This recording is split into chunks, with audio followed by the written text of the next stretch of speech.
नमस्कार, Thakur study point में आप सबका स्वागत है। मैं आज आप लोगों के बीच लेकर आ चुकी हूँ कुछ महत्वपूर्ण जीके प्रश्न जो कि अपकमिंग एग्जाम के पॉइंट ऑफ व्यू से काफी महत्वपूर्ण होने वाले हैं। इस वीडियो में हम हर एक क्वेश्चन को डिटेल से डिस्कस करेंगे जो कि आपके एग्जाम के लिए आपको काफी हेल्पफुल रहेंगे। चलिए वीडियो को शुरू करते हैं। सबसे पहला प्रश्न, रेबीज के टीके की खोज किसने की थी? यहाँ पर दिया गया है Charles Darwin, Hargobind Khorana, Alexander Fleming या लुईस पास्चर। इसका सही उत्तर हो जाएगा ऑप्शन डी, लुईस पास्चर ने रेबीज के टीके की खोज की थी। अगर आपसे पूछा जाता है कि रेबीज के टीके की खोज कब की गई थी? रेबीज के टीके की खोज 1885 में की गई थी। किसके द्वारा? लुईस पास्चर के द्वारा। अगर आपसे पूछा जाता है कि जो रेबीज है ये किसके कारण फैलता है? रेबीज एक वायरस रोग है जो कि वायरस के द्वारा फैलता है या कुत्ते के काटने से फैलता है। अब हम बात करेंगे वायरस से होने वाले रोगों के बारे में। वायरस से कौन कौन से रोग होते हैं? जैसे चेचक, खसरा, पोलियो, इन्फ्लुएंजा, एड्स, कोविड-19 एवं सामान्य जुकाम।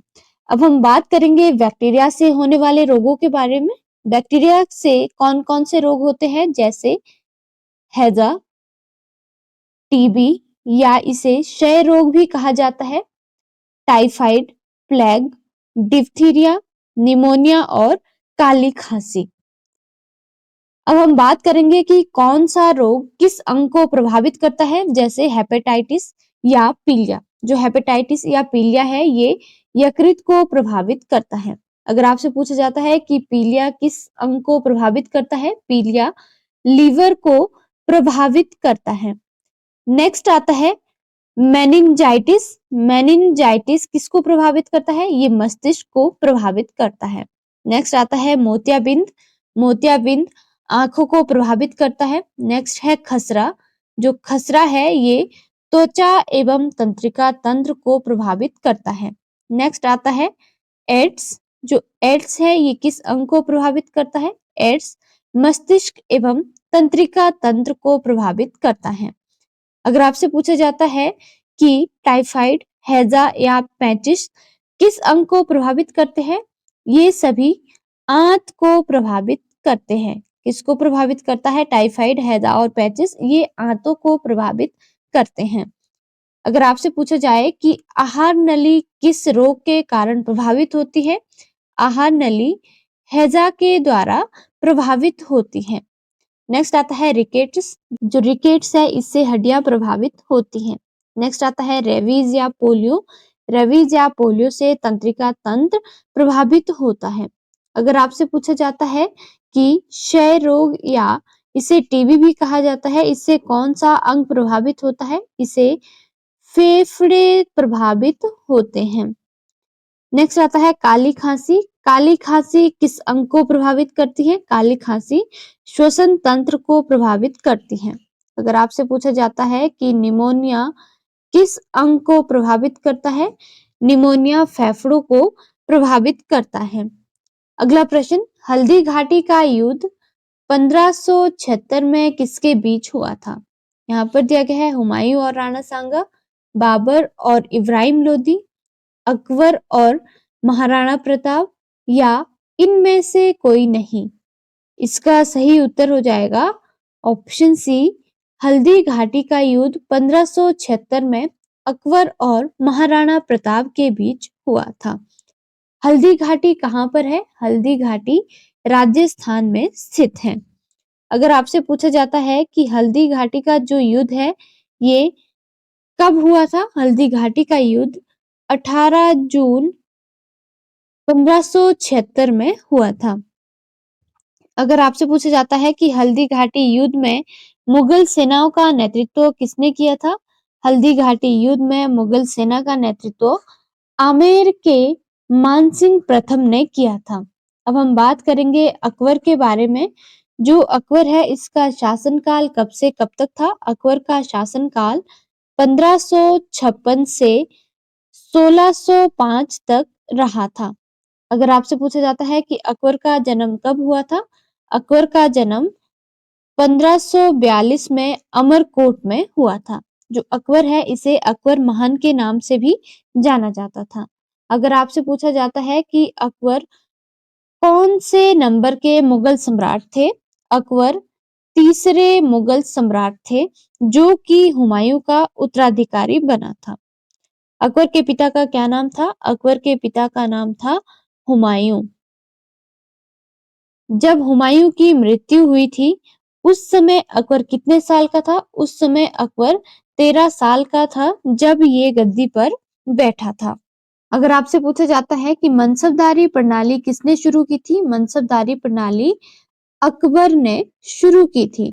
अकबर के दरबार में 9 रत्न थे। अगर आपसे पूछा जाता है कि किस मुगल शासक के दरबार में 9 रत्न थे? इसका सही उत्तर हो जाएगा अकबर के शासनकाल में 9 दरबारी कवि थे। अब वो 9 रत्न कौन-कौन से थे? सबसे पहले आता है राजा बीरबल। सबसे पहले कौन आता है? राजा बीरबल। दूसरे नंबर पे आते हैं तानसेन। तीसरे नंबर पर आता है अबुल फजल। अबुल फजल।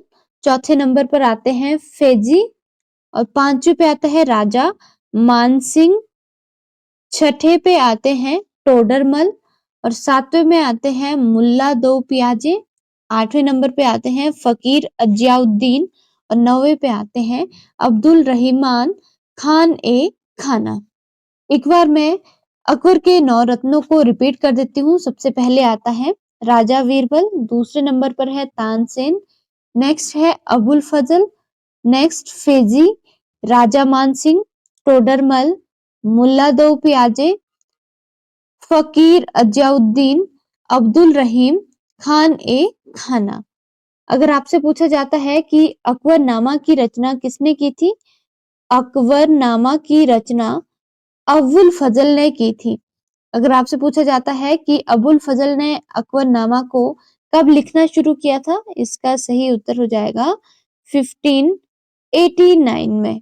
अब हम बात करेंगे महाराणा प्रताप के बारे में। जो महाराणा प्रताप है इनका जन्म कब हुआ था? महाराणा प्रताप का जन्म 1540 में हुआ था और इन्हें किस नाम से जाना जाता था? महाराणा प्रताप को मेवाड़ का राजा या मेवाड़ी राणा के नाम से जाना जाता था। अगला प्रश्न, जोजिला दर्रा भारत के किस स्थान पर स्थित है? यहाँ पर दिया गया है लाहौल स्पीति, लद्दाख, सिक्किम या जम्मू। इसका सही उत्तर हो जाएगा ऑप्शन बी लद्दाख में। जो जोजिला दर्रा है ये लद्दाख में स्थित है। जोजिला दर्रा एक पर्वतीय दर्रा है और ये किसको जोड़ता है? जोजिला दर्रा श्रीनगर को लेह से जोड़ता है।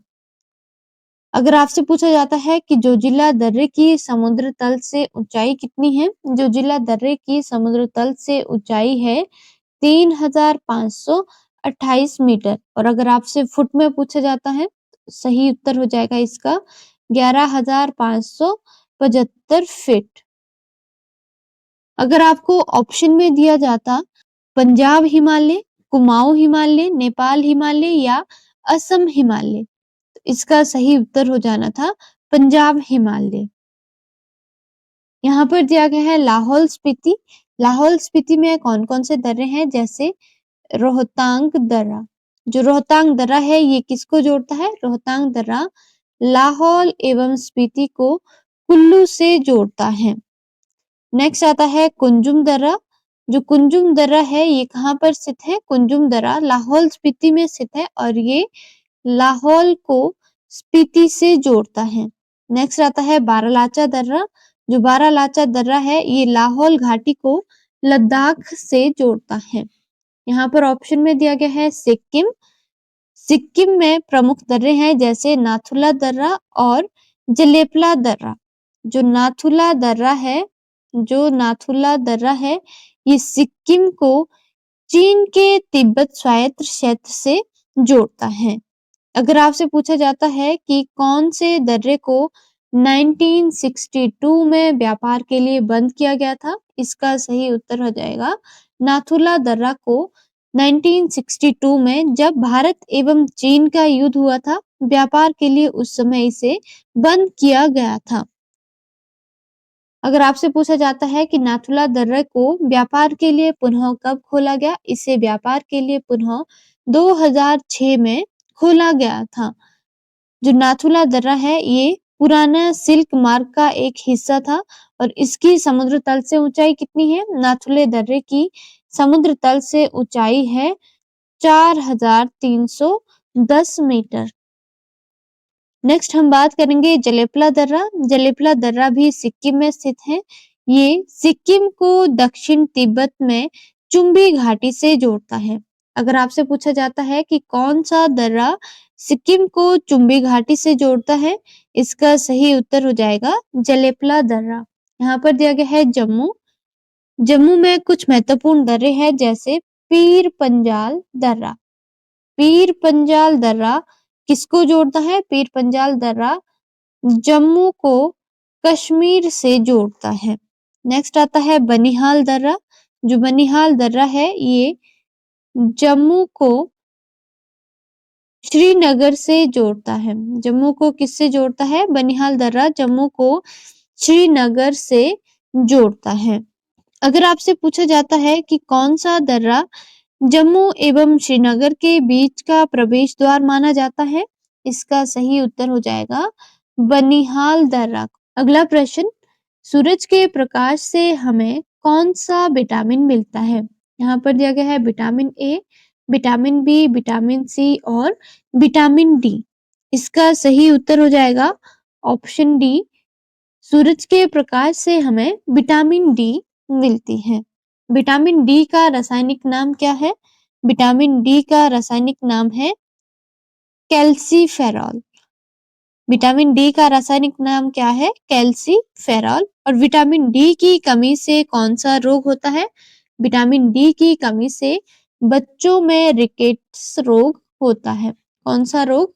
रिकेट्स रोग बच्चों में होता है। अगर आपसे पूछा जाता है कि विटामिन डी की कमी से वयस्कों में कौन सा रोग होता है, इसका सही उत्तर हो जाएगा ऑस्ट्रियोमलेशिया रोग। यहाँ पर दिया गया है विटामिन ए। जो विटामिन ए है इसका रासायनिक नाम क्या है? विटामिन ए का रासायनिक नाम है रेटिनॉल। और विटामिन ए की कमी से कौन सा रोग होता है? विटामिन ए की कमी से होती है रतौंधी। अगर आपसे पूछा जाता है कि कौन से विटामिन के कारण नाइट ब्लाइंडनेस रोग होता है, इसका सही उत्तर हो जाएगा विटामिन ए के कारण नाइट ब्लाइंडनेस या रतौंधी होती है। ऑप्शन में दिया गया है विटामिन बी। विटामिन बी का रासायनिक नाम क्या है? विटामिन बी का रासायनिक नाम है थायोमीन। विटामिन बी की कमी से कौन सा रोग होता है? विटामिन बी की कमी से बेरी-बेरी रोग होता है। जो बेरी-बेरी रोग है ये हमारे शरीर के किस अंग को प्रभावित करता है? बेरी-बेरी रोग तंत्रिका तंत्र और हृदय को प्रभावित करता है। यहाँ पर ऑप्शन में दिया गया है विटामिन सी। विटामिन सी का रासायनिक नाम क्या है? विटामिन सी का रासायनिक नाम है एस्कॉर्बिक एसिड। विटामिन सी के कारण कौन सा रोग होता है? विटामिन सी की कमी के कारण स्कर्वी रोग होता है। विटामिन सी का स्रोत क्या है? विटामिन सी का स्रोत है खट्टे फल और हरी सब्जियां। अगला प्रश्न, भारत में कितने उच्च न्यायालय हैं? यहाँ पर दिया गया है 25, 22, 23 या इनमें से कोई नहीं। इसका सही उत्तर हो जाएगा ऑप्शन ए 25। भारत में 25 उच्च न्यायालय हैं। अगर आपसे पूछा जाता है कि उच्च न्यायालय की स्थापना भारत में कब हुई थी? भारत में उच्च न्यायालय की स्थापना 1862 में हुई थी, जिसमें से कि 3 उच्च न्यायालय स्थापित किए गए थे। कौन-कौन से उच्च न्यायालय स्थापित किए गए थे? 1962 में पहला कलकत्ता, दूसरा बॉम्बे और तीसरा मद्रास में स्थापित किया गया था। भारत में चौथा उच्च न्यायालय कब और कहाँ पर स्थापित किया गया? भारत में चौथा उच्च न्यायालय इलाहाबाद में 1866 में स्थापित किया गया था। वर्तमान में भारत में विभिन्न राज्यों में कुल कितने उच्च न्यायालय हैं? वर्तमान में भारत में 25 उच्च न्यायालय स्थापित किए गए हैं। भारत का 25वां उच्च न्यायालय कौन सा बना था? भारत का 25वां उच्च न्यायालय बना था अमरावती। आंध्र प्रदेश उच्च न्यायालय 1 जनवरी 2010 से अमरावती में शुरू होने वाला भारत का 25वां उच्च न्यायालय बन गया। केंद्र शासित प्रदेश जम्मू और कश्मीर और लद्दाख में एक समान उच्च न्यायालय है। संविधान के भाग 6 में अनुच्छेद 214 से 231 उच्च न्यायालय के संगठन, स्वतंत्रता, अधिकार क्षेत्र, शक्तियों और प्रक्रियाओं आदि से संबंधित है। अगर आपसे पूछा जाता है कि संविधान का कौन सा भाग उच्च न्यायालय से संबंधित है, इसका सही उत्तर हो जाएगा भाग 6 उच्च न्यायालय से संबंधित है। अगर आपसे पूछा जाता है कि कौन से अनुच्छेद उच्च न्यायालय से संबंधित है, इसका सही उत्तर हो जाएगा अनुच्छेद 214 से अनुच्छेद 231 उच्च न्यायालय से संबंधित है। 1956 के 7वें संशोधन अधिनियम ने संसद को 2 या 2 से अधिक राज्यों या 2 या अधिक राज्यों और केंद्र शासित प्रदेश के लिए एक सामान्य उच्च न्यायालय स्थापित करने के लिए अधिकृत किया गया है। अब हम बात करेंगे उच्च न्यायालय के क्षेत्र अधिकार की। जो बॉम्बे उच्च न्यायालय है, इसका अधिकार क्षेत्र कहाँ से कहाँ तक है?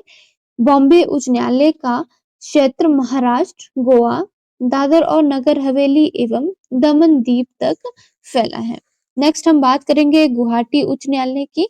जो गुवाहाटी उच्च न्यायालय है, इसका अधिकार क्षेत्र असम, नागालैंड, मिजोरम और अरुणाचल प्रदेश तक है। नेक्स्ट हम बात करेंगे पंजाब और हरियाणा उच्च न्यायालय की। पंजाब और हरियाणा उच्च न्यायालय का अधिकार क्षेत्र पंजाब, हरियाणा और चंडीगढ़ में है। नेक्स्ट हम बात करेंगे कलकत्ता उच्च न्यायालय की। जो कलकत्ता उच्च न्यायालय है, इसका अधिकार क्षेत्र पश्चिम बंगाल, अंडमान और निकोबार द्वीप समूह तक है। आज के लिए इतना ही। धन्यवाद।